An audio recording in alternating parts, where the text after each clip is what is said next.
नमस्कार, भारत होम्योपैथी के YouTube channel पर आपका स्वागत है। और आज इस वीडियो में मैं आपको बताने वाला हूं कुछ ऐसे ट्रिगर पॉइंट्स जो आपके रेमेटॉइड अर्थराइटिस को बढ़ा सकते हैं, उसको एग्रीवेट कर सकते हैं। कई पेशेंट की ये शिकायत रहती है, वो समय पर मेडिसिन खा रहे होते हैं, डॉक्टर पर भी पूरा विश्वास रखते हैं, लेकिन उसके बाद भी एकदम से अचानक उनके जोड़ों में दर्द होने लगता है और इन्फ्लेमेशन आ जाती है, सूजन आ जाती है और इतनी ज़्यादा अकड़न हो जाती है उनके जोड़ों में कि जो उनकी डे टू डे एक्टिविटीज़ होती हैं वो उनको सही से परफॉर्म नहीं कर पाते। तो आज इस वीडियो में मैं उसी बात का आपको कारण बताने वाला हूं, यानी कि जो ट्रिगर पॉइंट्स मैं आपको बताने वाला हूं, हो सकता है इन्हीं में से कोई एक ट्रिगर पॉइंट आपको इस प्रॉब्लम को फेस करवा रहा है। यानी जब आप उस ट्रिगर पॉइंट को नजरअंदाज कर देते हैं तो ये ट्रिगर पॉइंट आपके रेमेटॉइड अर्थराइटिस को बढ़ा देता है, उसमें जो जोड़ों में दर्द होता है उसको बढ़ा देता है,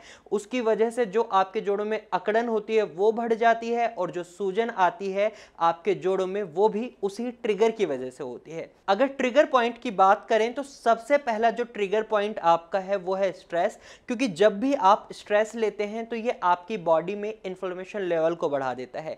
आपकी बॉडी में जब इन्फ्लेमेशन लेवल बढ़ता है तो आपके जॉइंट्स में सूजन आ जाती है, और जब आपके जॉइंट्स में सूजन आती है तो इसकी वजह से आपके जोड़ों में बहुत ज्यादा दर्द बनता है और अकड़न होती है। पेशेंट्स को यह कहा जाता है कि वो स्ट्रेस ना लें, जहां से भी मेडिसिन ले रहे हैं डॉक्टर पर भरोसा करें। कई बार पेशेंट्स डॉक्टर पर भरोसा नहीं करते और बहुत ज्यादा स्ट्रेस ले लेते हैं, उन्हें लगता है ये बीमारी कभी ठीक नहीं हो सकती, इसे मैनेज कर पाना काफी मुश्किल है, या फिर जॉब के चलते वो स्ट्रेस लेते हैं और इसका रिजल्ट क्या रहता है, उनका रेमेटॉइड अर्थराइटिस एग्रीवेट हो जाता है। तो आपको ये गलती बिल्कुल नहीं करनी। दूसरा सबसे कॉमन ट्रिगर पॉइंट जो देखा जाता है वो होता है उनकी डाइट। कई बार पेशेंट्स अपनी डाइट का खास ख्याल नहीं रखते।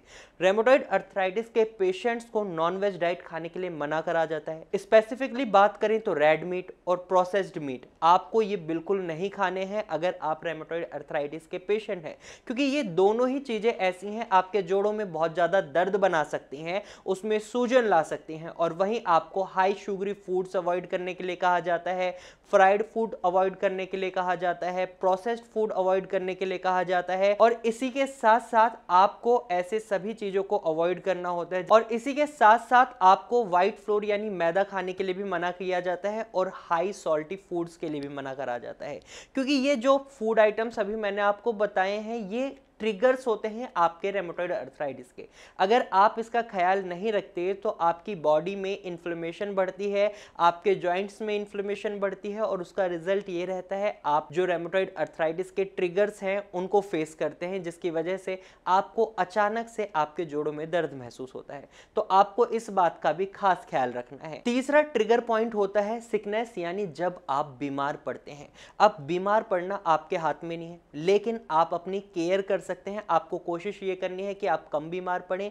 आप कोई भी ऐसी चीज ना करें जिसकी वजह से आपकी तबीयत खराब हो सकती है। जैसे कि आप बहुत ज्यादा ठंडा पानी पीते हैं तो आप इसे अवॉइड करें, क्योंकि ज़्यादा ठंडा पानी पीने की वजह से हो सकता है आपका गले में कोल्ड की प्रॉब्लम बन जाए, या फिर आपको किसी तरह का कोई इन्फेक्शन हो जाता है। तो इसके चलते भी आपको रेमेटॉइड अर्थराइटिस के ट्रिगर्स को फेस करना पड़ सकता है, क्योंकि जब भी आपकी बॉडी में कोई भी इलनेस आती है, कोई भी सिकनेस आती है, तो उसका रिजल्ट क्या होता है, आपकी इम्यूनिटी सिस्टम को उस इलनेस से लड़ना होता है। और जब आप एक ऑटो इम्यून डिसऑर्डर डिजीज को फेस कर रहे हैं, जब आपका इम्यूनिटी सिस्टम ऑलरेडी डैमेज्ड है, क्योंकि वो आपकी बॉडी में हेल्दी टिश्यूज को डैमेज पहुंचा रहा है, एक्टिव सेल्स को डैमेज पहुंचा रहा है, और ऐसे में जब आपका इम्यूनिटी सिस्टम ही आपकी बॉडी में हेल्दी टिश्यूज और एक्टिव सेल्स को डैमेज पहुंचा रहा है, तो ये और ज्यादा नुकसानदायक हो सकता है आपकी बॉडी के लिए, आपके जॉइंट्स के लिए। तो इसलिए आपको बीमार नहीं होना है, आपको कोशिश करनी है कि आप हेल्दी ही रहें।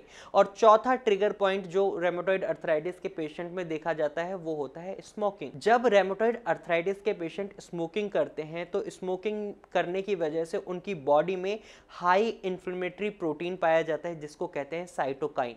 और जब आप स्मोकिंग करते हैं तो इसकी वजह से जो हाई इन्फ्लेमेटरी प्रोटीन आपकी बॉडी में है ये आपके जॉइंट्स में सूजन ला देता है, और जब आपके जॉइंट्स में सूजन आती है तो इसकी वजह से आपको बहुत ज़्यादा दर्द फेस करना पड़ता है। तो आपको स्मोकिंग बिल्कुल नहीं करनी है, क्योंकि ये आपके रेमोटॉइड अर्थराइटिस को एग्रीवेट करती है, उसके फ्लेयर अप्स को बढ़ाती है। तो आपको ये गलती बिल्कुल नहीं करनी। वहीं पांचवा ट्रिगर पॉइंट जो रेमोटॉइड अर्थराइटिस के पेशेंट में देखा जाता है वो है क्लाइमेट चेंज। यानी जब भी मौसम बदलता है तो कुछ गलतियां हैं जो रेमोटॉइड अर्थराइटिस के पेशेंट कर देते हैं, जिनकी वजह से उन्हें जोड़ों में बहुत ज़्यादा दर्द महसूस होता है।